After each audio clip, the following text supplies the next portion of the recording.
every product person that I spoke to uses 5 to 10 or more different products just to manage product discovery, your product strategy, just kind of the PDLC in general.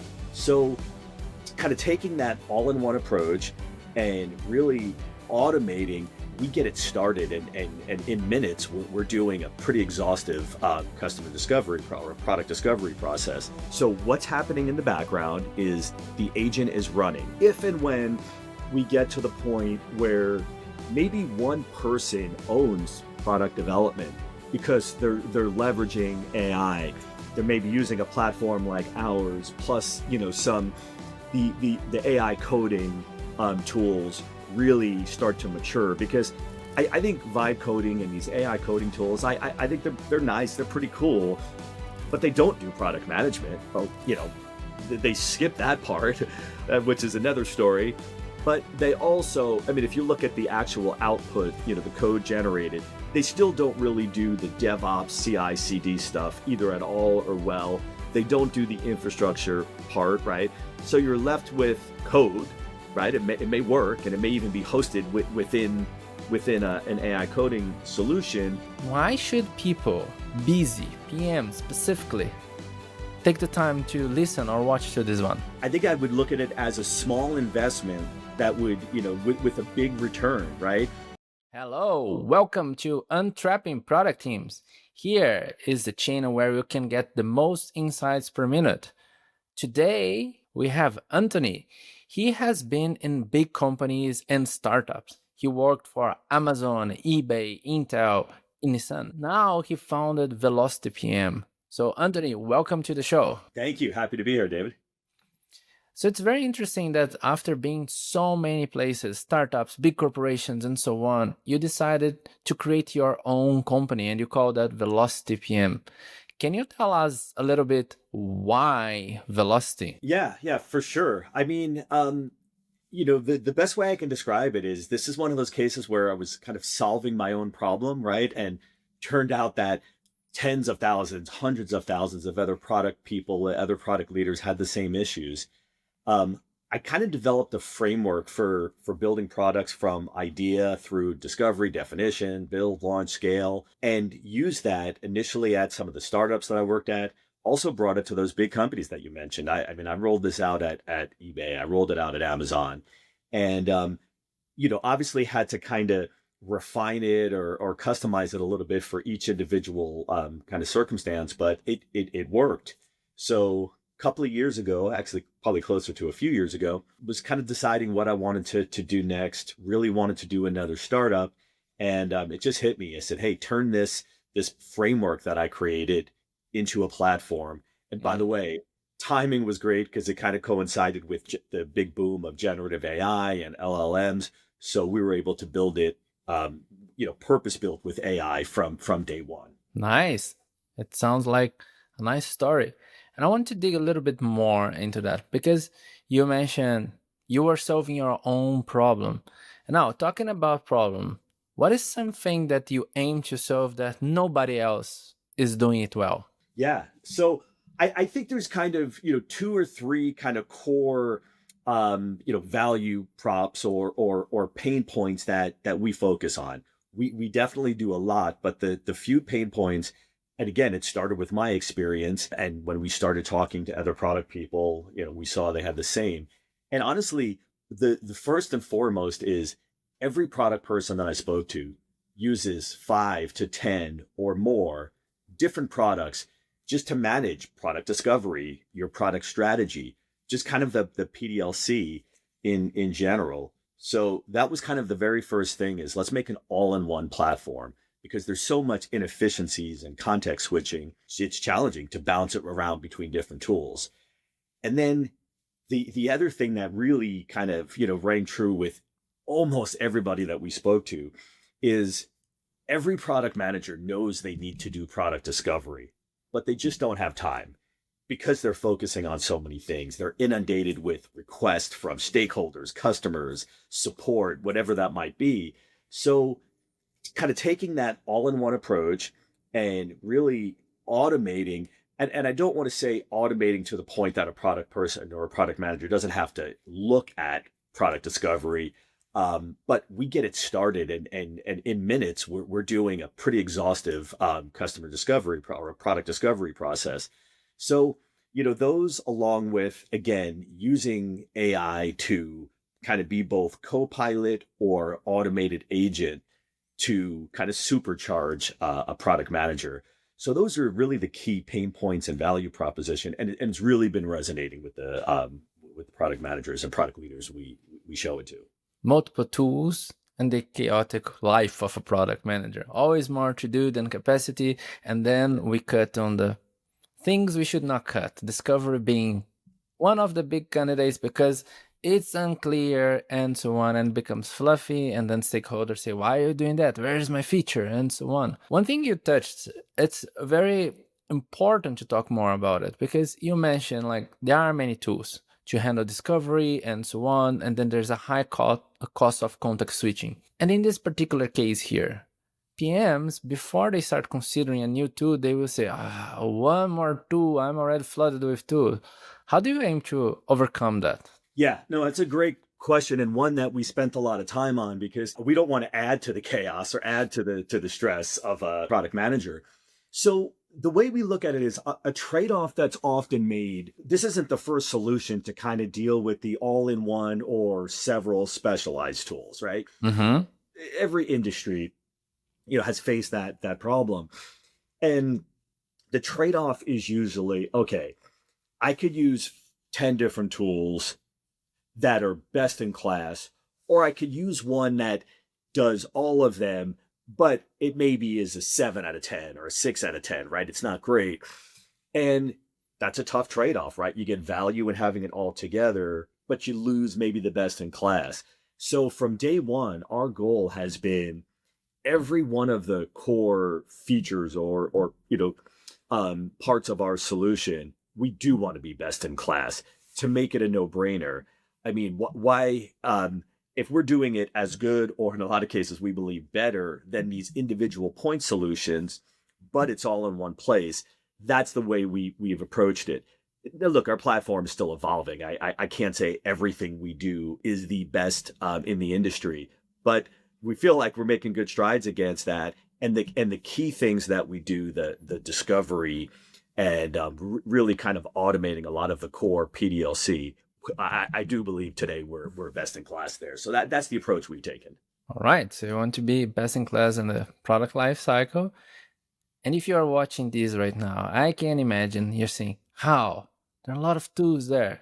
I think the best way is not talking about it. I would say maybe you can show what the tool can do so we can understand it better. Yeah, that'd be great. In fact, one thing to mention is in the last couple of weeks, we deployed our new Velocity agent, which is automating product discovery and parts of the PDLC. That's live now, so I figured I can show you what that looks like. Yeah, let's get into it. Very important also, you mentioned keywords I keep using: co-pilot, help PMs, and so on. So it's not about replacing PMs, it is about supercharging, amplifying potential. That's what I'm curious to see, how it makes PMs better. Absolutely. And I, those aren't just words for us. We mean it when we say that, right? We do not want to replace product managers. We want to supercharge them. We want to make them better at their job, more efficient. And we think this is a great way to do that. Okay, so I'm going to just start with, this is a demo system that we have. And the workflow that we're going to walk through here real quick, whether you sign up as a new user, or if you add a new workspace to an existing account, either way, it's the exact same workflow. So it's no different, new user or new sign up, or adding a new workspace in an existing. So the very first thing you're going to see is this create workspace. A workspace is essentially a product, could be a specific project. If it's a bigger company and you have multiple teams working against the same product, it could be the team. But it's really, think of this as the core PDLC workflow. Let's pick an example. do you have an idea in mind of a product? Let's could be of something that already exists, or we can kind of pick a new idea. But let's just rather than use something pre thought of, let's make something up right now. All right, let's talk about the challenge many PMs face. How can you present your product strategy to the whole organization? So, Sure. All right. So I don't know. I'll just call this presentation. All right. So building a solution to present product strategies to stakeholders. That sound good? yep. Okay. And we'll say this is in the product. This is getting a little bit narrow, but that's okay. We'll make it even better. Product development industry, and we'll say product managers don't have easy and consistent ways to share their strategy with stakeholders. Still spelled that wrong. Actually, there. Okay. So if you notice, all I did was completed this prompt. Now we've obviously spent quite a bit of time as we were developing and testing our agent workflow to know what is the minimum amount of information we need to get the best results. And this is really all we need. You can add some additional details. We're making it to where you can upload existing documentation, but we don't need that. That's why that's optional for us. So I'm going to just click create workspace here. So what's happening in the background is the agent is running. It's taking that prompt and it's starting to generate a canvas, which we'll look at in a minute. And then the first set of problem maps, story maps, and initiatives. So we'll just walk through. This is the welcome tour. And again, we want to kind of present while that's running, kind of get a chance to understand how the platform works. It's broken out into the framework, which we've named Fit, Build, Launch, which is really all about discovery, definition, experimentation, and then getting deep into the strategy and the execution side of things, getting tactical, and then launching and growing the solution. And the dashboard, which is the screen here in this case that we initiated this from, is really showing you kind of the overall status. This is your product development workflow, and it's showing you the status of the individual steps in the workflow. And so Velo is what we've named our both co-pilot and agent. We'll probably just be a little bit more generic and say Velo AI, right? Because we could talk about this a little bit as we go. But we have an interactive workflow, which is more co-pilot driven. So it's interacting with the user. And then we have this automated flow, which is the agent. And you could bounce back and forth between those depending on your needs at the time. So we've created this this new workflow, and the very first thing. So you'll see the canvas, and it's working on some of the others. So I'm going to jump into the canvas real quick. So again, all of this was generated by the agent, and it's pretty expansive. So I'll just touch on a few things. Personas, right? We have we just pick a random name for to actually put a name to make it human, but we've built out full personas for this solution. And I'm going to dig into this a little bit more, but connected them to jobs to be done. If you're familiar with the kind of the jobs to be done framework, we're big believers in it, and we've built that into the solution. So here you can see by persona, you can see the jobs to be done. But what's nice is we have the jobs to be done worksheet. So we don't get too deep currently into kind of the situational information. But as a user, you could take what we've built and you could really start to build on that. The goal here is, again, to go deep into the problems that you're solving by persona and deeper by the specific jobs to be done. So there's a lot more here. Just kind of scroll through here. And what we recommend is take this data, and as the expert, right, now you don't have to spend those hours or days or weeks really digging in. You have a great starting point here, and also very asynchronous. You don't have to right now go through and refine it, but you could. But once you're either ready to move to the next step because you're already kind of very comfortable with this, or you want to just say, hey, let's see what kind of output I get based on this first pass. So if I go to the next module, this is the problem map, which is very similar to the opportunity solution tree model presented by, that created by Teresa Torres.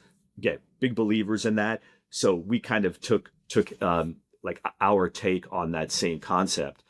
But we start off with the problem. So in this case, again, pretty specific. Product managers lack a consistent and structured way to articulate their product strategy, leading to stakeholder confusion and misaligned expectations. I'm sure all product managers can relate to that.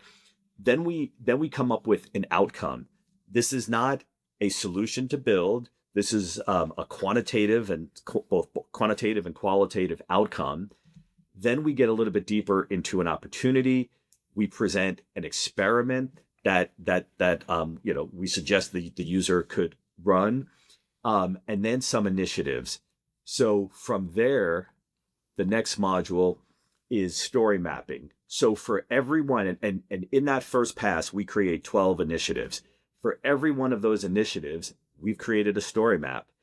And from there, you can, there's kind of a few things you can do. Any one of these could be just a one-time connection to Jira. Jira is the first integration we've built. We'll build more.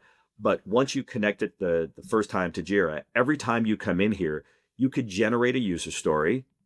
And I'll just run that real quick. So our AI is generating a user story, and you'll see pretty standard format, but we feel all the testing we've done, we feel pretty good. We're creating really good user stories. Again, the user could refine it if they want to. And then if we were already connected, the system isn't, but if you were connected to Jira, one click, it just pushes it into your Jira backlog and then maintains that Jira number is linked in our system. So you can continue to see the status. So one last quick thing, let me show you. Finally, I'm going to show you the initiative board. And this is kind of the hub of product managers pretty much, day to day. This is going to be their daily hub. I don't want to call it a dashboard because we do have a dashboard that serves kind of a separate purpose. But this is all of your initiatives, and you're in here. You're linking them to a product strategy and to a planning board, to a roadmap. You can toggle here to the scoreboard view, and you could score and rank all of your initiatives so that you're focusing on the most important things. And then what we're working on now that's coming in the next few weeks is you'll be able to, in this section here, create a working web app prototype with one click. It takes all of that context, the canvas, the problem maps, the story maps, all of that context, and within a few minutes, it'll create a full working web app for you, and it'll be linked here. So let me kind of pause there. I mean, the platform does a lot. We are all in one, but I really wanted to focus on the core. But yeah, let me pause and see if there's any questions there. I think this is impressive. And for those who are watching right now, I ask you, how long would it take for you to get to this level of information? One of the challenges I see with PMs is the following. Someone comes up with an idea, and then from that idea, there's a lot of things you could do, but the most common one is scary. We go to a meeting with empty hands, and then we are talking about abstract things. We may be talking about just a headline, as we started here. There is this product strategy solution and the problem and so on, and we just start talking, and this can last for hours, and then we leave the meeting with the only outcome, which is probably another meeting when we talk again. When I look at this, what I say is not only creating loads of content, but it's creating the guardrails for PMs to drive value. and giving some guidance on where you should act and so on.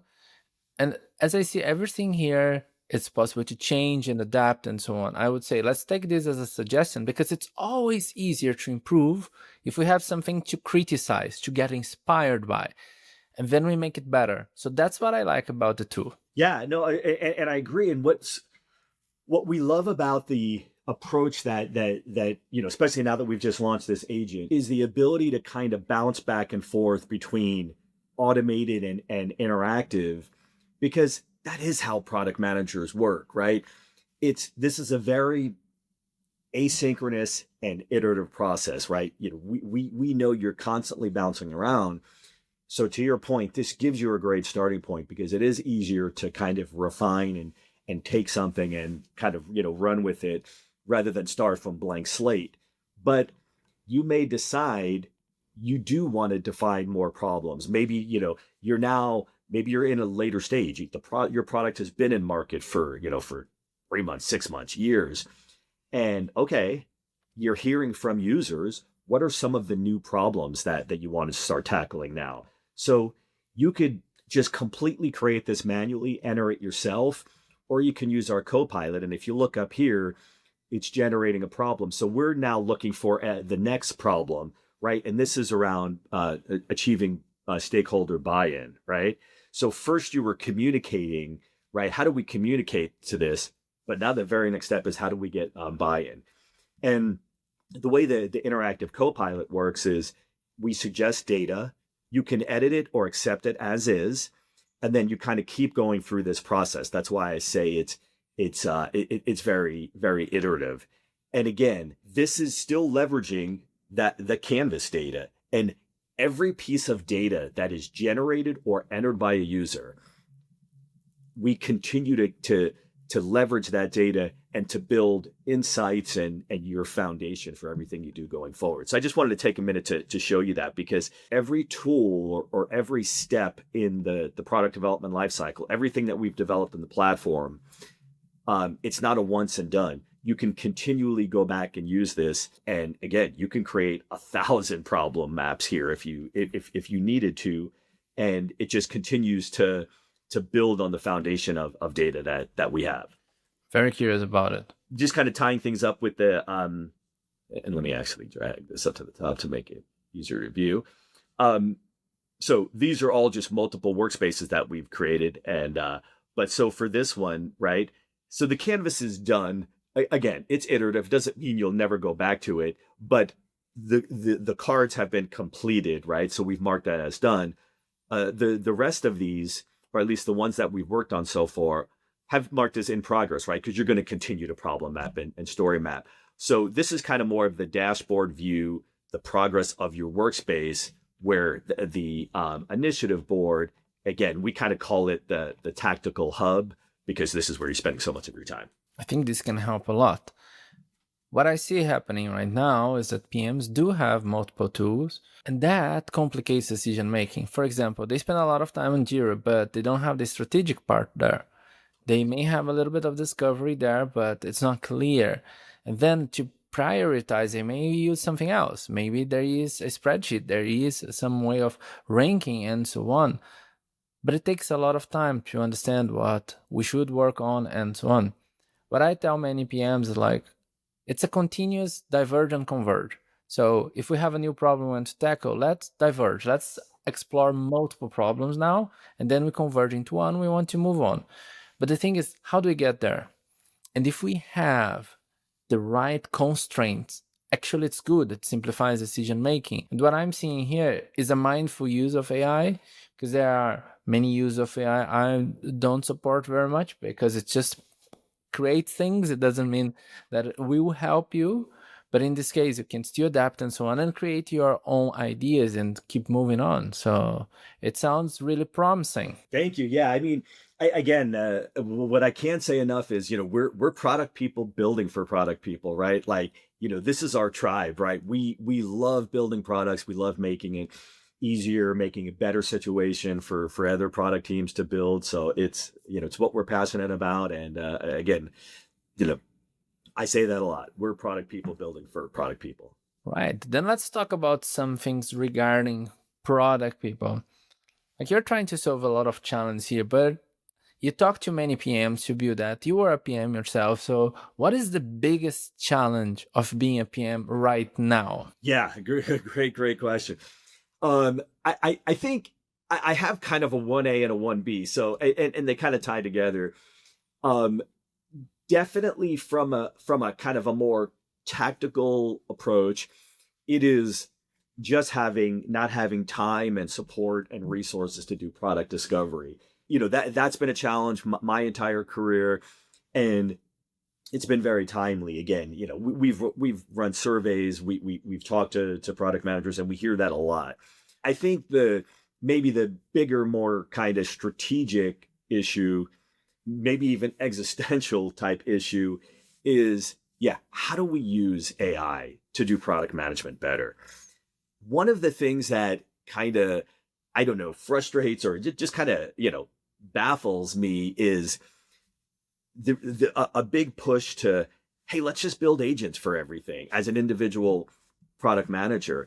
And, look, I think understanding and leveraging AI, using AI, of course, is and is going to continue to be very important. But I just scratch my head sometimes around, well, aren't product managers supposed to build products, not build the tools they need to build their products? And so that's one that I see a lot, and I do see kind of things starting to change a little bit. There's always that big hype cycle of every new technology, but for me, I look at it and I say, well, accountants aren't building, they're not building QuickBooks or NetSuite or any of those products, right? They're using them to do accounting, right? Salespeople aren't building their own CRMs, right? They're using them to sell, and that's what I think. We want to help, right? We want to enable product managers. No, build products. Don't worry about the tools or the process, because it takes away from. It's just one more thing, by the way, to distract you from doing what you should be focused on. So I think that's a big challenge, because now that I'm sitting in the CEO seat, I could say I'm guilty of it, right? There's shiny objects, and I know PMs. I hear it from them, right? They have their exec teams and their stakeholders and their boss maybe pushing them to, well, we need to do something with AI, but I just say let's focus on the fundamentals. But and again, leverage AI, but build great products. So I think those two things are. I hear it and I see it every day. I can connect to them. And you mentioned one very important aspect, the existential question. It is in the air, and many PMs are asking, like, what about my future? Will I still be a PM, or will I be doing something else? What's your take on that, on the future of PMs? If and when we get to the point where maybe one person owns product development because they're leveraging AI, they're maybe using a platform like ours, plus some the AI coding tools really start to mature, because I think vibe coding and these AI coding tools, I think they're nice, they're pretty cool, but they don't do product management. They skip that part, which is another story. But they also, I mean, if you look at the actual output, the code generated, they still don't really do the DevOps CI/CD stuff either at all or well. They don't do the infrastructure part, right? So you're left with code, right? It may work, and it may even be hosted within an AI coding solution, but it's not scalable, it's not secure, it's not really a product, right? It's just software. But it's going to get there, right? So maybe there's going to be a world in the future where what I say is it's going to be between 1 and 3 people. And here's what I mean. It's either going to be the product trio that leads all of product development, right? Because you don't need, 10 agile or scrum teams, right? You don't need teams of the pizza size team, the 8 to 10 people. I think it's going to be 1 to 3. So it's either going to be the product trio, or I think it's just going to be the product manager. And the way I describe it, as the product manager will be kind of the conductor of this product development orchestra, right? There'll be a ton of AI and technology in there, but you can't take a human out of it. So if we do get to just one person leading it, I don't see how that's not the product manager. Kind of building on that statement from years ago. I think it was Ben Horowitz who said, the product manager is the CEO of the product. Okay, maybe that's a bit, self-serving or whatever. But you can see the points there, right? The product manager knows the industry. They know the product. They do have, a product development, some technical foundation there. So if there is one person that's going to lead it, I think it's the product manager. So we don't know for sure how that's going to work out, but that's how I see it. So I think great product managers that really focus on building products with leveraging AI and technology and their experience. I think they're pretty safe, because if it gets to one person, I think it's going to be a product manager. This is a perspective very much aligned to what Marty Kagan shared last year. I think he mentioned like the product trio will be the product team. That is his forecast for what's going to happen with product. He mentioned also that may not be, but he believes it's going to be in that direction. And another aspect you mentioned is about the trustworthiness of the AI coding as of now. So there are, of course, things like you can create. I think it can accelerate discovery and so on. But if you want to put that in production, you may get some unpleasant surprise. I have been creating a few things there to try it out with multiple tools, Lovable, Boat, and so on. And sometimes it happens some funny things. I asked to change something, and then it realized that there is a problem and remove something I didn't ask to change. Yep. And then I need to start fighting with AI to put it back. So that can happen. But the core message is try it out, see how that makes you better. And what I'm seeing about the future of PM also aligns to what you mentioned. If you are ignoring what is happening right now, that can endanger your future, because there are a lot of people not ignoring this, so that will make them stand out. And connect to this, I want to ask you one question. There are many advice out there, and I do believe that some of these advice are outdated. And I want to ask you, what kind of outdated advice do you keep seeing? I think it's a great question. And I think the things are becoming outdated pretty quickly because we're moving so fast. But I think what is outdated and quickly continuing to become outdated is just kind of, you have focusing on the PRD, right? PRD, I think the whole concept of a PRD keeps coming kind of in and out of fancy, maybe is a good way to say it. Look, I'm all about focusing on fundamental product development, product management for sure. But I think the PRD is outdated, right? To me, it still feels a little bit waterfall. Yeah, again, it's come through different iterations. I think a good fundamentals of product management, yes, I think that's great advice. But I don't know why. For me personally, I see PRD just keep coming back, and that feels pretty outdated. I can only agree to that. I have a bit of a trouble with the word requirement because it tends to be misleading. We perceive that as final most of the time, and most of the requirements are actually not final. There will be some hard requirements, but PRDs tend to lead to it is a requirement, we have to do it. And I always say we have to learn and decide if we want to do it. So it's more iteration. Great take. Yeah, I connect you. PRD. Yeah, I'm old enough to have been, I came up in the waterfall days, and you had an MRD, a TRD, a PRD. So I got to the point, years ago where I said, I don't want to hear anything that ends in an RD, right? Because it's the antithesis of agile, right? And modern product management. By the time you develop this big, document, and to your point, requirement, it's outdated, right? So I think we're very aligned on that for sure. Now we're getting to the end of our chat here, and I want to ask you, is there anything else you want to share with our audience? I think to the last point I would make is, and it's touching on a lot of the things we talked about, but kind of tying it all together is, I don't want to downplay the importance of AI. I mean, we leverage AI very heavily, but we just keep seeing it over and over. There are these hype cycles, right? There was the initial .com bust and the Web 1.0, Web 2.0. We saw a very small blip for Web 3.0, and that sort of quickly went away. But it's just the next hype cycle, and there's great things to come out of this, right? But let's accept that we don't know.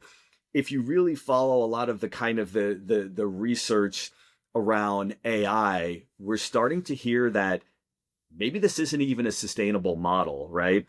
Meaning the model companies, right, that are building these big models are spending billions of dollars on compute and chips. When do they get profitable?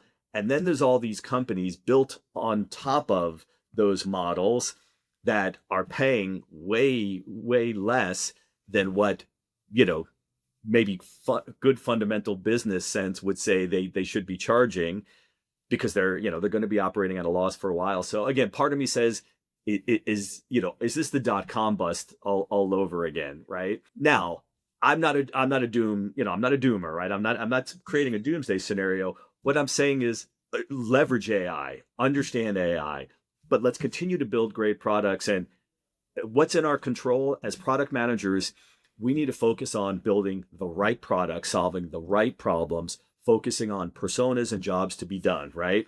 I have to remind myself that all the time. And anytime I'm leading a team of product managers, or talking to people out in the industry, it's like, just focus on that.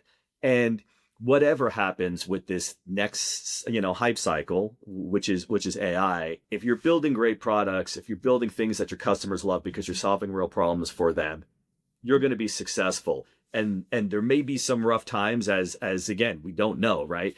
AI could replace millions and millions of jobs, or it could kind of, it could be just the next bust cycle, right? We don't know. So leverage AI, but focus on the fundamentals, and let's just build great products, and I think everything else kind of works itself out. That's solid advice. And I keep telling people, the job of a PM is to create value for customers and collect value for the business.